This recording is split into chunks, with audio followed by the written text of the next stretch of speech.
রাষ্ট্রপতি মোহাম্মদ আব্দুল হামিদ বলেছেন, উন্নয়নের ক্ষেত্রে ভারত বাংলাদেশের যৌথ প্রয়াস অব্যাহত থাকলে এর সুফল ভোগ করবে পুরো দক্ষিণ এশিয়া। ভারতের অর্থনীতি ও কারিগরি সহযোগিতা বিষয়ক প্রকল্প আইটেকের সুবর্ণ জয়ন্তী উপলক্ষে ঢাকায় আয়োজিত এক অনুষ্ঠানে বক্তব্য রাখেন তিনি।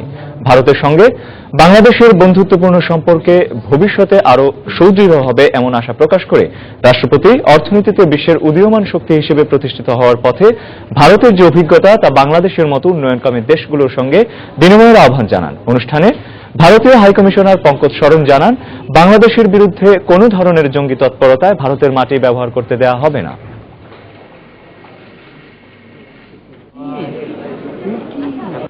Today, India is emerging as a global power and excelling in many sectors.